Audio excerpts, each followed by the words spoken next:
What's up everyone, Elmi here, and it's Christmas time once again, and I feel like diving into the one topic that so many people love wanting me to cover, and that is the Home Alone franchise.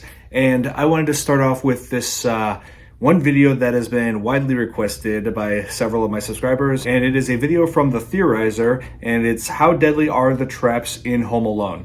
Now, the traps are like one of the main things that everybody focuses on as far as Home Alone. They're both hilarious and shocking at once. Now, I've seen quite a few videos that have covered this kind of a topic, but I'm interested to see what the Theorizer has to say about it. So let's dive right in. Moving on to a theory that I've calculated and recalculated 5 times due to missing paperwork, and then finally established a proper organization system to help it. Home Alone. I've seen a few YouTube videos and internet posts about the physics of Home Alone, and Screen Junkies got a professional doctor to analyze the traps, but it was just the injury aspect, not how they get injured. I'm here today to use physics to dissect the first film and debunk it inside out. The first injury we are introduced to is the BB gunshots. BB guns like these typically dish out bullets at around 500 feet per second, or 152.4 meters per second. I originally tried to calculate the speed myself, but Home Alone is very inconsistent with their timing, so it was impossible. The bullet takes 10 milliseconds to fire, so the bullet's acceleration is 15,240 meters per second per second. Measuring the steel BB, I found its volume,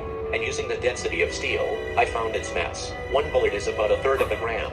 How weightless. That will sadly affect the force greatly, making it a measly 5 newtons. Although, all of that is concentrated into a tiny spot, so the pressure is 50 pounds per square inch. That is less than 50 pounds being exerted on Mark's forehead, and Harry's, groin. Injuries number 2, 3, and 4 are all uncalculable. Just know that by the end of those, Marv and Harry will have bad necks, sides, and backs. Calculating the force of the iron was fun. Yet again, Home Alone displays inconsistencies with timing, as if it actually took the iron 4.2 seconds to fall, it would have gone 125 meters. Ignoring the timing, the shaft looks to be about 7 feet or 2.12 meters. Using a little equation I devised, we can solve for the force applied to Mark's face. Irons weigh 3 kilograms, and the number for gravity is 9.81 meters per second per second. Wow. The buffering distance that the iron has to slow down is 1 centimeter. The force slamming Mark's head is 6,239.16 newtons.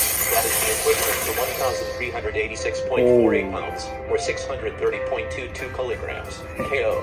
The doorknob was a tricky one to calculate. It took excruciating effort to find out what it was made of. Obviously it was steel. Steel has a melting point of around 1,500 degrees Celsius or 2,732 degrees Fahrenheit. Obviously, it wasn't that, so it had to be less. Barbecue starters are very, very hot, past 100 degrees, the boiling point of water. Let's play it very safe, and say that this doorknob was in the middle of those, at around 700 degrees Celsius or 1,292 degrees Fahrenheit, which is more than enough to burn the skin off.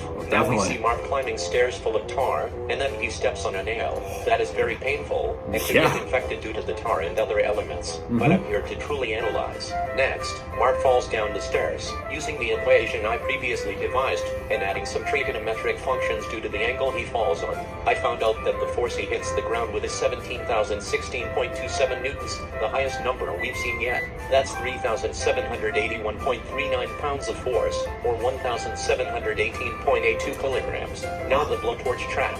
This one was wildly fun to analyze, because of the extreme heat a blowtorch produces. This blowtorch is old, and the heat produced onto Harry's head averaged out to be, I kid you not, 1980 degrees Celsius. That would go through him.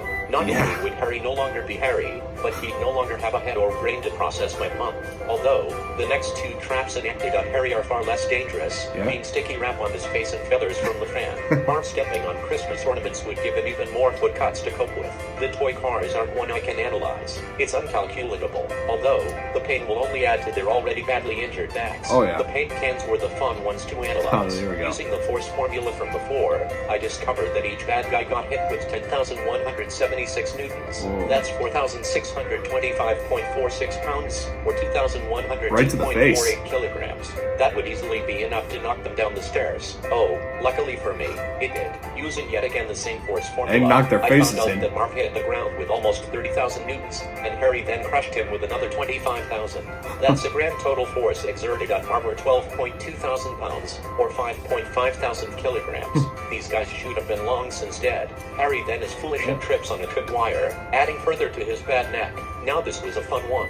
Before I get too in-depth about the devastating repercussions of whacking your friend at 25 kilometers an hour with a 7-pound metal crowbar, I'll just say that all of this would frighten the tarantula so badly that it would inject a ton of poison into Marv's face, giving him feelings of several bee stings, thus causing him to faint. I talk about the bee stings in my Dumb Ways to Die video. I'd recommend you check it out. Now getting into the force. Luckily, this force is easier to calculate than the other times I've done it. I already explained the weight and speed of the crowbar, now the force. And the force Marv should have killed Harry with is 23,188 newtons, 5,152.89 pounds, or 2,342.22 kilograms. It is unfathomable how insanely that must have felt to Harry, yet he gets up to destroy Kevin, who, when you think about it, wasn't the antagonist in the situation. Go after Marv. Jeez, he just killed you.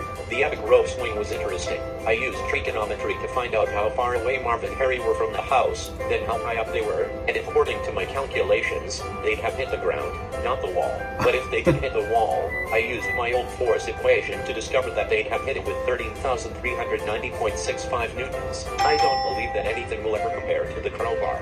Finally, the old man that KO'd them with his snow shovel. Surprisingly, the force wasn't that much. I calculated 112.36 newtons. But I guess if the movie is the boss, then we follow its demented law-breaking logic, and those two were knocked out.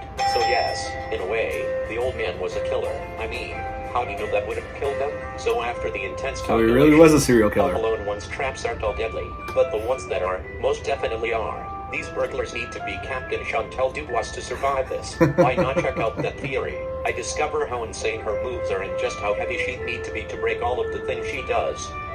Please like, comment, and subscribe. Wow. Oh, this guy really does his own work. I just love the amount of physics he puts into this. For the most part, it seems accurate. Where he measures force, distance, and I just love all the science that some people like to apply in movies. What if this scenario actually did happen in real life? It's like he does more than just say, "Oh, an iron fall into his face could have killed him." He actually shows really shows the math and all the physics involved with that, like the height of that fall, like how fast how fast the iron should have been going. I commend this guy's efforts to really apply science and physics into this. And of course, he has done other videos involving Home Alone, such as how deadly are the traps in Home Alone 2, how deadly are the traps in Home Alone 3, and he's doing the entire franchise here. So I'm definitely gonna check out more of his work. Yeah, the Theorizer.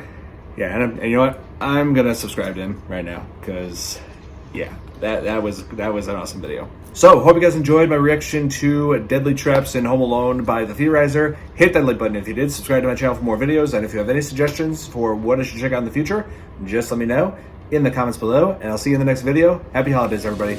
Bye.